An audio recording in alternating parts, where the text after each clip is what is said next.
Naku po mga kababayan, grabe nakakakilabot po itong nangyari no kay BP Sara Duterte sa pagpunta niya po sa UK, sa United Kingdom, sa London mga kababayan. Grabe itong pasabog na mga Pilipino doon. Tingnan nyo po kung gaano kadami po yung mga sumusuporta kay BP Sara Duterte. Kaya pala ganito nila kagustong ma-impeach itong vice presidente na ito. Kasi mantakin nyo mga kababayan, no? Ganyan po kamahal si VP Sara Duterte ng mga Pilipino. Mantakin nyo mga kababayan. Ibang bansa pa yan ha. Hindi po yan dito sa Pilipinas. Pero ganyan po kasabik na sabik ang Pilipino sa isang Duterte. Talagang gusto nilang ibalik yung pamumuno ng isang kamay na bakal. Katulad ni former President Duterte. Talagang sabik na sabik sila sa mga Duterte, no? At gusto nilang ibalik yung panunungkulan kay BP Sara Duterte sa pamamagitan po ni BP Sara Duterte. Talagang nakakakilabot po itong mapapanood nyo. Grabe, ang daming tao mga kababayan. Talagang magugulat ka. Tingnan nyo, panoorin natin to. Ito na po mga kababayan, sa London po ito sa United Kingdom. Napakadaming tao ang sumalubong kay BP Sara Duterte.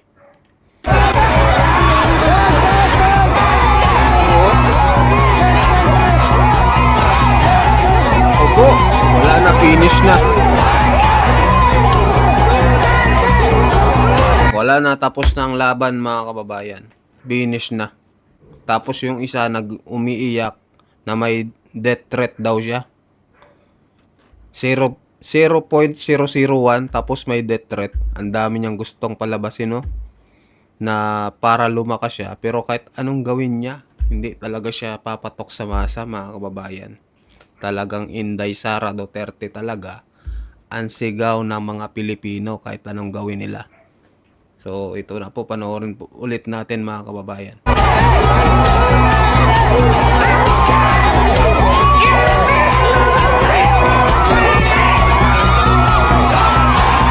Grabe no, daming tao guys.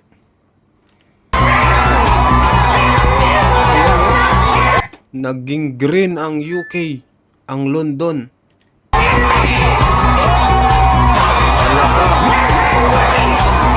Grabe, ganyan nila kasabik, nasabik ang mga Duterte. Hala ka. Tumayo ang balahibo ko. Grabe guys, tumayo ang balahibo ko. Sa sobrang dami. Grabe kayo, London. Ganyan pala kayo dyan. Bakit yung isa doon sa Canada, inulan ng mura? Bakit dito, dinumog nyo si VP Sara Duterte? Grabe kayo. Antindi nyo.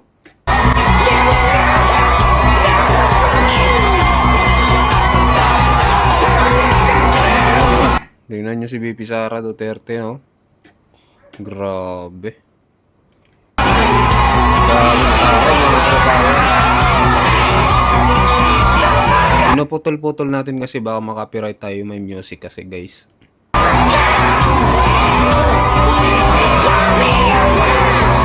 Ayan.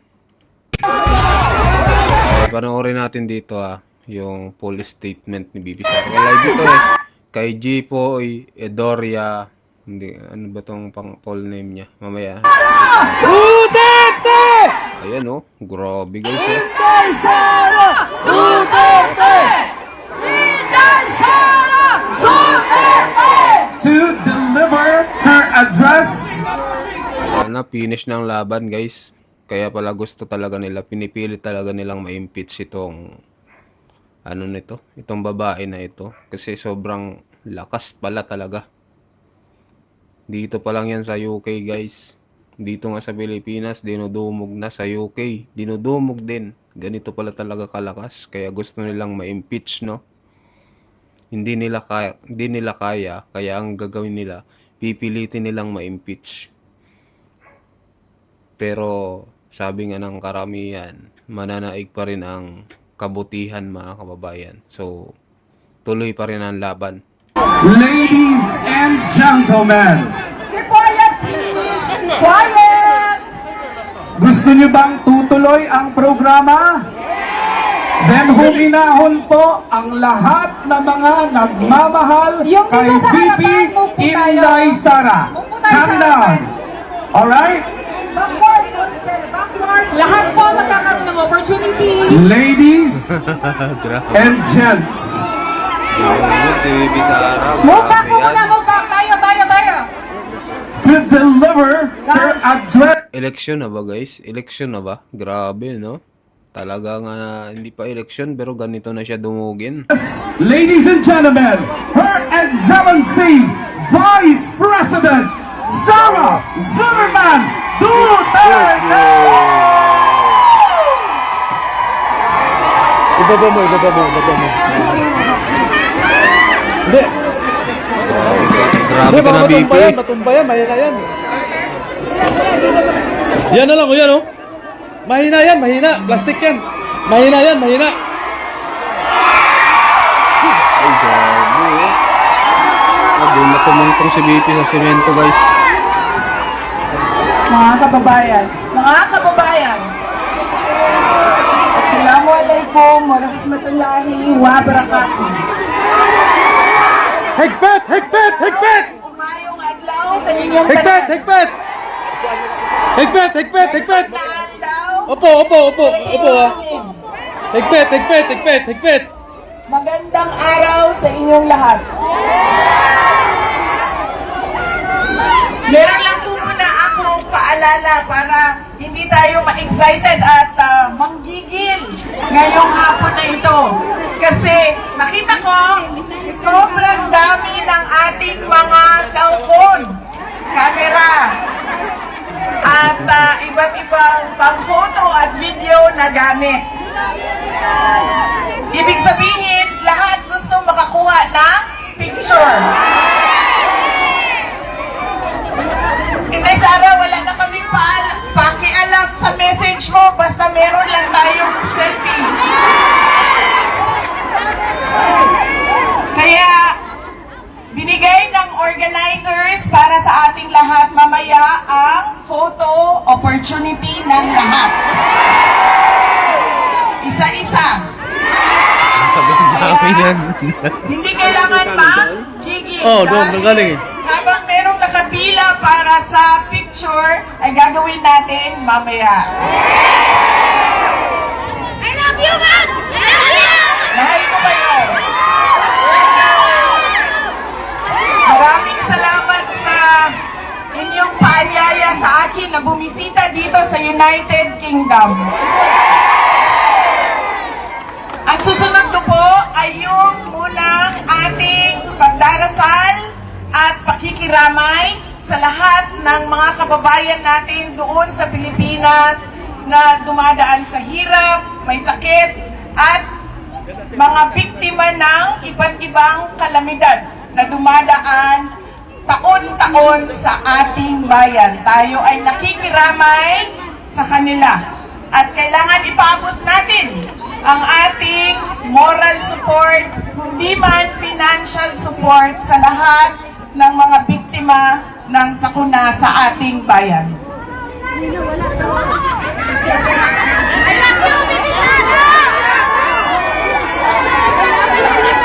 Maraming salamat. Hindi.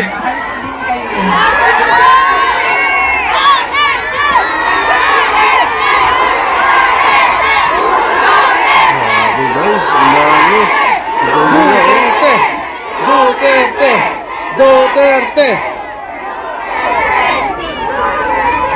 Unahin ko, mga pagpapasalamat. Una, ang pagpapasalamat natin sa Diyos. Kaya para Pakishare na lang, mga araw kalodi. ito, Pakishare. na ibinigay niya sa atin para magtipon-tipon. Malayo man tayo sa ating bayan. Ang iba sa atin hindi na nakauwi ng Pilipinas.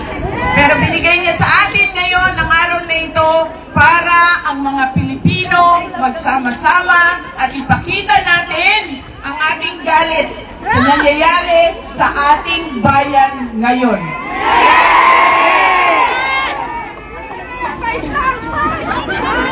Ang susunod na pagpapasalamat ay syempre ang pagpapasalamat natin sa organizers natin at sa mga volunteers natin. Dahil kung hindi dahil sa kanilang preparation, sa kanilang organization, sa kanilang sistema, ay hindi natin magagawa ang ating programa ngayong hapon na ito. Kaya maraming salamat po sa itaas ang kamay mga volunteers, mga organizers. Maraming salamat sa inyo. Wala kami pala! Sisigaw na sila, wala daw silang bayan. Lahat tayo ma'am, hindi pa yan. Lahat tayo hindi nakatanggap ng maleta.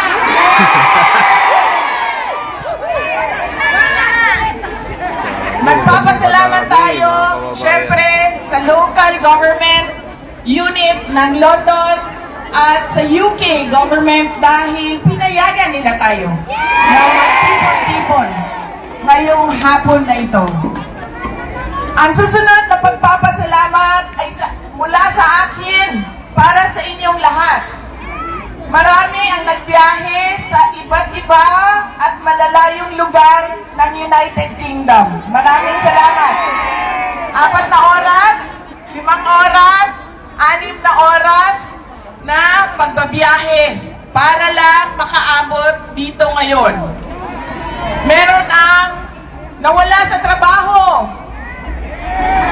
nag-undertime, nag-absent, nawala ng trabaho dahil hindi pumasok,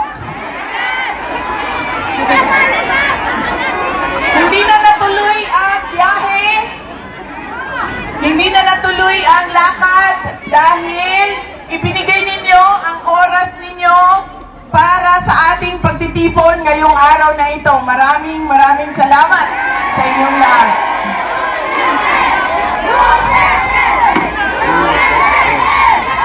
Duterte. Sigaw, grabe guys, dami. Ayan oh.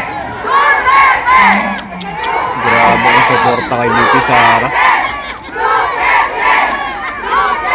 Marami ang na-hurt, nasasaktan kapag sinabi na bayad sila o bayaran sila o binayaran sila para pumunta dito. Pero babayaran ko kayo mamaya ng picture.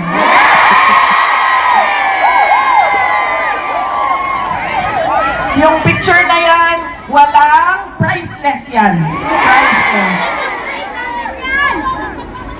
Ang susunod na pagpapasalamat ay mula po sa akin at sa aking mga kasamahan sa Office of the Vice President sa inyong patuloy na pagtitiwala at suporta sa amin. Kahit na hirap yung opisina namin at maraming batikos at paninira sa OVP. Mula sa aming lahat, maraming salamat sa inyong mga kababayan namin.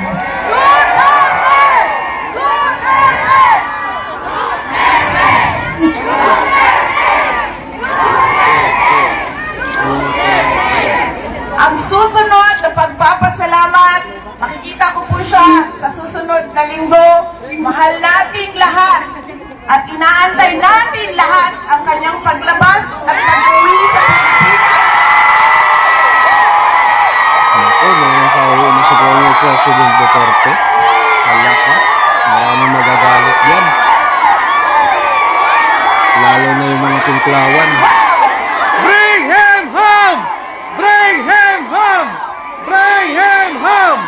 Bring him home! Bring him home! Bring him home!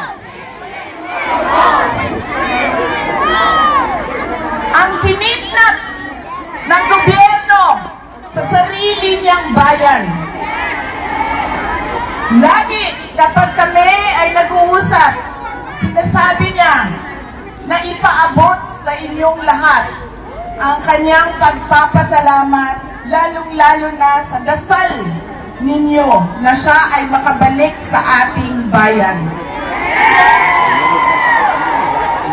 At ang kanyang pagpapasalamat sa patuloy ninyo na suporta sa kanya kahit hindi na siya Pangulo ng ating bayan.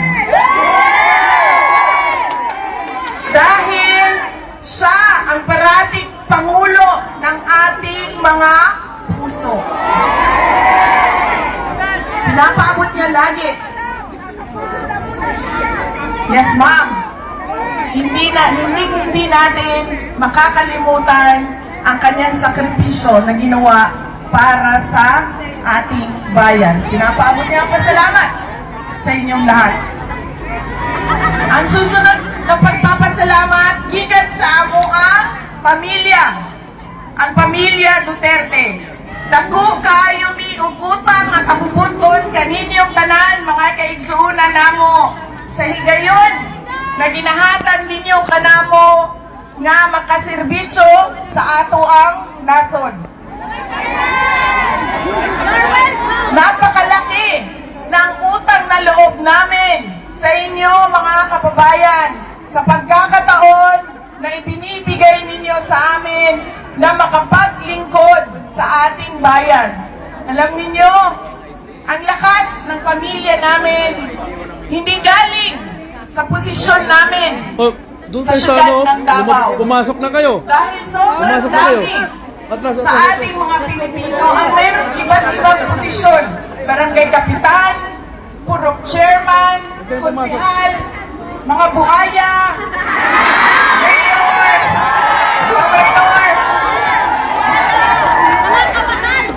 Sobrang dami ng mayroong posisyon. Hindi galing sa apelido. Dahil lahat naman tayo may pangalan, may apelido.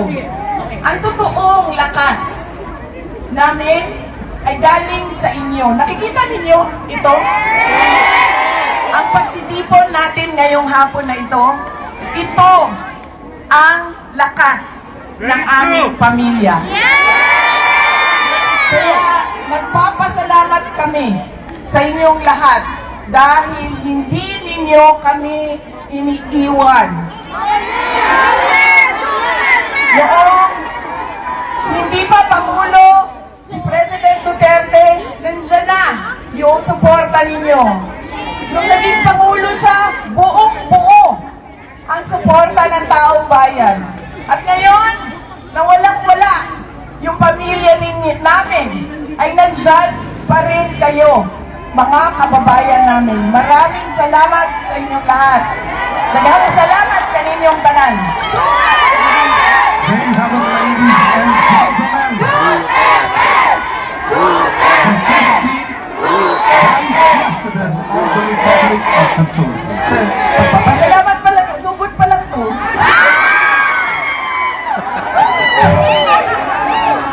Ang susunod ay may time limit tayo sa Walang time limit. Walang tayo libre. bukas pa ako pupunta ng Hague. So, hanggang alis 12 tayo ngayon. Ano yung sabi niya? Ulitin natin. Si Dayonyor daw. Limit tayo sa Walang tayo libre. bukas pa ako pupunta ng Hague. So, hanggang alis 12 tayo ngayon. Ay, hanggang alas 12 pala tayo ngayon. Hanggang alas 12 tayo ngayon. Ang susunod na pag-uusapan natin ay ang pagmumukha ng isang adik.